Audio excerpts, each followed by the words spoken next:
بکھرا ہے، ایسے بکھرا ہے، اور اس بکھراؤ کی وجہ سے جو شیطانی طاقتیں ہیں نا وہ حاوی ہونے کی کوششیں کر رہی، بکھراؤ کی وجہ سے حاوی ہو رہے ہیں، ظلم، اتیاچار، ناانصافی، بربریت دنیا کے ہر خطے ہر گوشے میں مسلمان کے ساتھ ہو رہا ہے۔ ٹیررزم، آتنکواد، دہشت گردی مسلمانوں کے ساتھ دبایا جا رہا ہے کہ اسلام کو غلبہ نہ مل جائے، طاقتور نہ ہو جائے اور مذاہب کا خاتمہ نہ ہو جائے۔ ڈر ہے دنیا کو، وہ جو باطل مذہب والے ہیں نا، جھوٹے جو ہے، جھوٹوں کی پرستش کرنے والے، جھوٹوں کی عبادت کرنے والے، ڈر ہے کہ کہیں یہ اور طاقتور نہ ہو جائے اور مضبوط نہ ہو جائے۔ اس لیے ظلم و بربریت و ناانصافی کا ننگا ناچ چل رہا ہے۔ مظلوم کو ظالم، بے قصور کو قصوروار، بے خطا کو خطا کار، بے گناہ کو گنہگار، مظلوم کو ظالم بنا کر دنیا پیش کر رہی ہے۔ مطلب جس کے ساتھ سب سے زیادہ ظلم ہو رہا ہے، دنیا بھر کا میڈیا اسی کو ظالم بتا رہا۔ یہ کیوں ہو رہا ہے پتہ ہے آپ کو؟ یہ ہو رہا ہے ہمارے بکھراؤ کی وجہ سے۔ سمجھ رہے ہیں آپ حضرات؟ سمجھ رہے ہیں؟ نوجوان طبقہ سمجھ رہے ہیں نا؟ یہ ہمارے بکھراؤ کی وجہ سے، ہماری نا اتفاقیوں کی وجہ سے، ہمارے آپسی جھگڑوں کی وجہ سے، ہمارے آپسی اختلافات کی وجہ سے، ہماری آپسی کمزوریوں کی وجہ سے حاوی ہونے کا موقع، اور ایک جٹ اگر ہو جائے تو یہ جو مٹھی کھلی ہے یہ بند ہو جائے۔ اگر چاہے شیخ ہو، سید ہو، پٹھان ہو، شاہ ہو یا اور کسی بھی برادری سے تعلق ہو، ہم باتیں نہیں اپنے آپ کو متحد ہو جائے، مٹھی ہماری بند ہو جائے تو پھر کسی فرعون کی، پھر کسی نمرود کی، یا پھر کسی ابو جہل کی، پھر کسی قارون کی طاقت نہیں ہوگی کہ یہ بند مٹھی کو جو ہے وہ کھول سکے۔ نماز کے بعد سب سے زیادہ اگر کسی عبادت کا ذکر قرآن پاک میں تو وہ ہے زکوٰۃ۔ زکوٰۃ ایک عظیم ترین عبادت مالی عبادت جو عبادتیں ہم پر فرض کی گئی وہ دو طرح کی، کتنی طرح کی؟ دو طرح کی۔ ایک ہے بدنی عبادت جس میں آپ کو روپیے پیسے نہیں خرچ کرنا ہے، صرف جسم کے ساتھ وہ عبادت ادا کی جاتی ہے، اور ایک ہے مالی عبادت جو مال کے ذریعے ادا ہوتی، اور تیسری قسم جو عبادتوں کی ہے وہ ہے بدنی اور مالی، مطلب جسم اور مال دونوں کو ملا کر ایک ساتھ وہ عبادت ادا کی جاتی ہے۔ نماز بدنی عبادت، وہاں آپ کو پیسے نہیں خرچ کرنا ہے،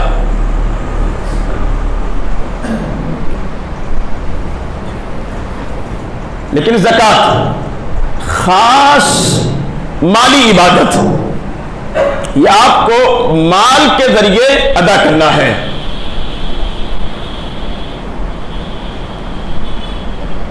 اور چونکہ یہاں آپ کو اپنی کمائی، محنت و مشقت کی، خون پسینے کی خرچ کرنا ہے، اس لیے اللہ تبارک و تعالیٰ نے مالی عبادت پر اجر و ثواب بھی بہت زیادہ رکھا۔ محنت کر کے، مشقت کر کے پہلے کمائی کرنا، اور پھر اس کمائے ہوئے پیسوں کو، اس کمائی ہوئی دولت کو اللہ کی راہ میں لٹا دینا، اللہ کی راہ میں خرچ کرنا، یہ ہمت کا کام ہے نا، جذبے کا کام، جگر کا کام، کہ اپنی کمائی کو اللہ کی راہ میں لٹا دینا، خرچ کر دینا۔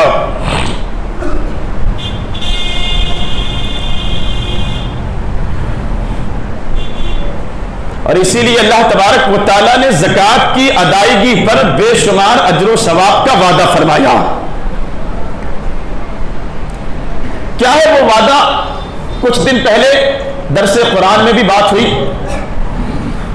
دیکھیں زکوٰۃ کے ادا کرنے پر کیا اجر و ثواب اللہ تبارک و تعالیٰ عطا فرماتا ہے۔ قرآن مجید فرقان حمید سورہ بقرہ کی یہ آیت، مثل الذین ينفقون اموالهم في سبيل الله كمثل حبة انبتت سبع سنابل في كل سنبلة 100 حبة والله يضاعف لمن يشاء والله واسع علیم۔ وہ لوگ جو اپنا مال اللہ کی راہ میں خرچ کرتے ہیں،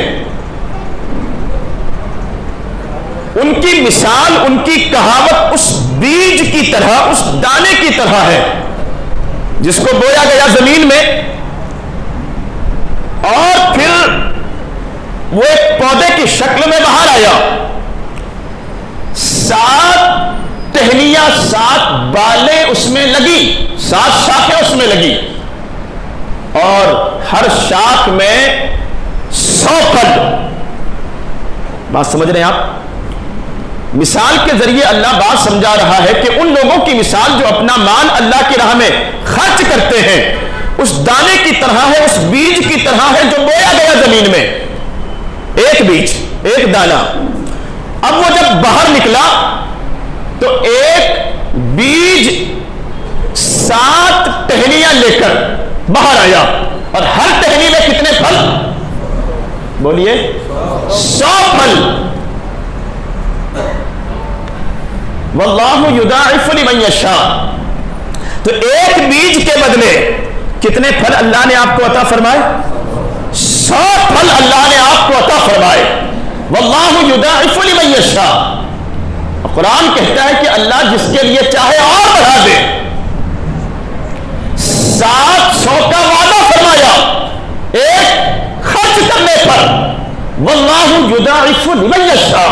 پھر اللہ کی مرضی، جس کے لیے چاہے اور زیادہ کر دے، جس کے لیے چاہے اور بڑھا دے۔ واللہ واسع علیم، اور اللہ وسعت والا ہے، مطلب اللہ کمی نہیں فرماتا دینے میں، نہ رزق دینے میں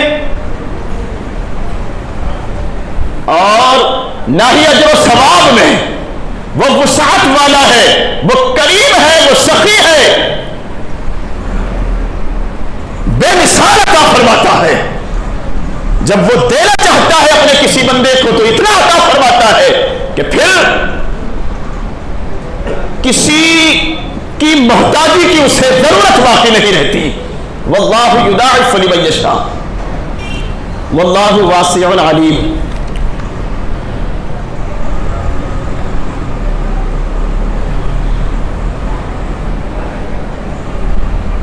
بے مثال عطا فرماتا ہے۔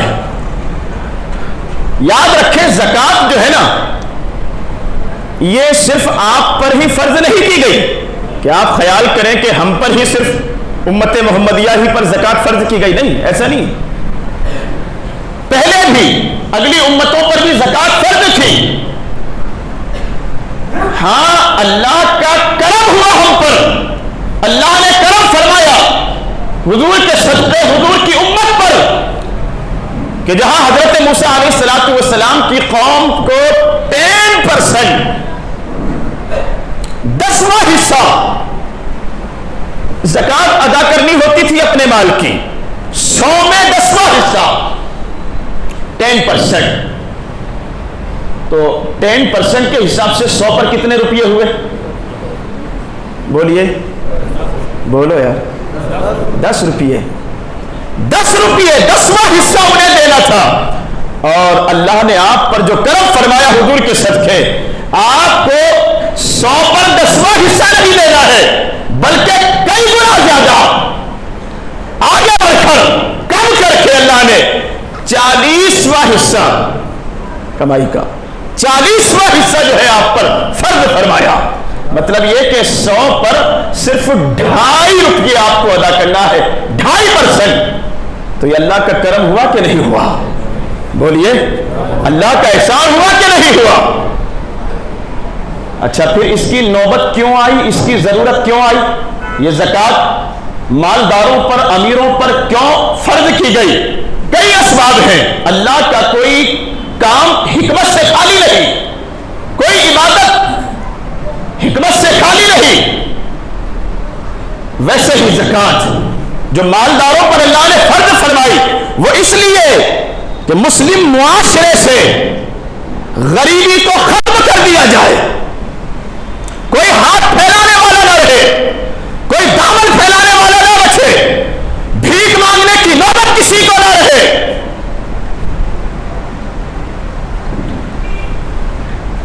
سماج میں امیری اور غریبی کو لے کر بھید بھاؤ نہ پیدا ہو. امیری اور غریبی کو لے کر سماج میں جھگڑا نہ ہو, نہ اتفاقی نہ ہو. کوئی یہ نہ کہے کہ وہ پھٹیچر ہے اس لیے میں اس کے ساتھ رشتہ داری نہیں کرنا چاہتا, کنگال ہے اس لیے بیٹی نہیں لینا چاہتا, یا بیٹی نہیں لینا چاہتا.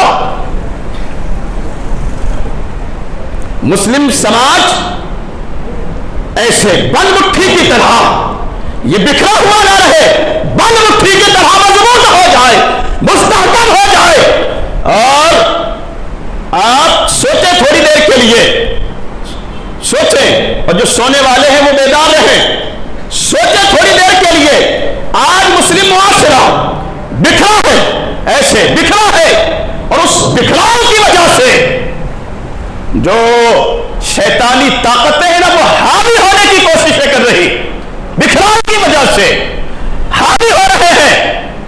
ظلم, اتیاچار, ناانصافی, بربریت دنیا کے ہر خطے, ہر گوشے میں مسلمان کے ساتھ ہو رہا ہے. ٹیررزم, آتنکواد, دہشت گردی مسلمانوں کے ساتھ دبایا جا رہا ہے کہ اسلام کو غلبہ نہ مل جائے, طاقتور نہ ہو جائے, اور مذاہب کا خاتمہ نہ ہو جائے. ڈر ہے دنیا کو. وہ جو باطل مذہب والے ہیں نا, جھوٹے جو ہے, جھوٹوں کی پرستش کرنے والے, جھوٹوں کی عبادت کرنے والے, ڈر ہے کہ کہیں یہ اور طاقتور نہ ہو جائے, اور مضبوط نہ ہو جائے. اس لیے ظلم و بربریت کو, ناانصافی کا ننگا ناچ چل رہا ہے. مظلوم کو ظالم, بے قصور کو قصوروار, بے خطا کو خطا کار, بے گناہ کو گنہگار, مظلوم کو ظالم بنا کر دنیا پیش کر رہی ہے. مطلب جس کے ساتھ سب سے زیادہ ظلم ہو رہا ہے, دنیا بھر کا میڈیا اسی کو ظالم بتا رہا. یہ کیوں ہو رہا ہے پتہ ہے آپ کو؟ یہ ہو رہا ہے ہمارے بکھراؤ کی وجہ سے. سمجھ رہے ہیں آپ حضرات؟ سمجھ رہے ہیں؟ نوجوان طبقہ سمجھ رہے ہیں نا؟ یہ ہمارے بکھراؤ کی وجہ سے, ہماری نا اتفاقیوں کی وجہ سے, ہمارے آپسی جھگڑوں کی وجہ سے, ہمارے آپسی اختلافات کی وجہ سے, ہماری آپسی کمزوریوں کی وجہ سے حاوی ہونے کا موقع. اور ایک جٹ اگر ہو جائے تو یہ جو مٹھی کھلی ہے یہ بند ہو جائے. اگر چاہے شیخ ہو, سید ہو, پٹھان ہو, شاہ ہو, یا اور کسی بھی برادری سے تعلق ہو, ہم باتیں نہیں اپنے آپ کو متحد ہو جائے, مٹھی ہماری بند ہو جائے, تو پھر کسی فرعون کی, پھر کسی نمرود کی, یا پھر کسی ابو جہل کی, پھر کسی قارون کی طاقت نہیں ہوگی کہ یہ بند مٹھی کو جو ہے وہ کھول سکے. اور صحیح کہہ رہا ہوں تو سبحان اللہ, اور زور سے.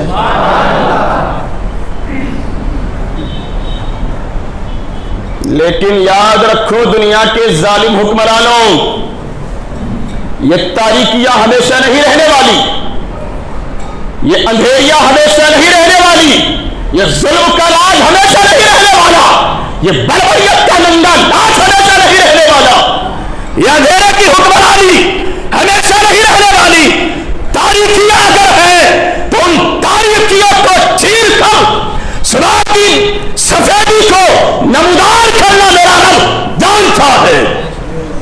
ارے بولو نا. یا تو سو جاؤ, کمبل اور گدے کا انتظام کروا دیتا ہوں. یہ تاریخیاں ہمیشہ نہیں رہنے والی, شیطان کا راج ہمیشہ نہیں رہنے والا. دنیا میں فرعون اگر آیا ہے تو اسی فرعون کے گھر فرعونیت کو ختم کرنے کے لیے دریائے نیل کی لہروں میں ڈبو کر غرق کر دینے کے لیے اسی ظالم فرعون کے گھر میں اللہ نے حضرت موسیٰ کو بھی پیدا فرمایا. ارے بولو نا. نہیں بولتے کب بولو گے؟ نمرود پوری دنیا کا حکمران, کنگ آف آل ورلڈ, دنیا کے کسی ٹکڑے کا بادشاہ نہیں, پوری دنیا کا حکمران, مٹانا چاہا اسلام کو, مٹانا چاہا حق کو. جب ظلم و بربریت کی انتہا ہوتی ہے نا, جب حد ہوتی ہے, جب ظلم گزرتا ہے حد سے, قدرت کو جلال آ جاتا ہے. فرعون کا سر جب اٹھتا ہے کوئی موسیٰ پیدا ہوتا ہے. جب ظلم و ستم کی انتہا ہوئی, رب تبارک و تعالیٰ نے ایک لنگڑے مچھر کو گھسا دیا بھیجے میں, ایک لنگڑے مچھر کو بھیجے میں گھسا کر جوتوں سے اتنا مارا جوتوں سے کہ وہ جو خدائی کا گھمنڈ اور نشہ کھانا نکال دیا گیا, جوتے مار مار کر موت کے گھاٹ اٹھا کر جہنم میں نمرود کو پہنچا دیا. اے دنیا کے ظالموں, یہ اندھیرے کا راج ہمیشہ نہیں رہنے والا. اسلام نور ہے. ارے بولو, اسلام نور ہے, نور. یہ قرآن نور ہے, نور. اور اس نور کو مٹانے کی ہمیشہ کوششیں ہوئی. سورج پر تھوکنے والا کبھی کامیاب نہیں ہوتا, دھوپ پلٹ کر منہ پر آتا ہے. تو اسلام سورج ہے, سورج, اور یہ قرآن سورج کی روشنی ہے. اسے نہیں دبایا جائے گا, اسے نہیں بجھایا جائے گا. فانوس بن کے جس کی حفاظت ہوا کرے, وہ شمع کیا بجھے جسے روشن خدا کرے. تو متحد ہو جاؤ, لڑتے رہو گے آپس میں, دنیا رات کر گزر جائے گی تمہارے اوپر سے. جڑو آپس میں, متحد ہو جاؤ, متفق ہو جاؤ, ایک دوسرے کا گریبان مت تھامو, ایک دوسرے کے دامن سے وابستہ ہو کر گلے لگاؤ ایک دوسروں کو. اگر مومن ہو, ایمان شرط ہے یہاں پر, گڑ گوبر ایک ساتھ ملا کر رکھ دو ایسا بھی نہیں ہے. ایمان ضروری, ایمان سلامت ہے. تمام مومن بھائی ہیں ایک دوسرے کے.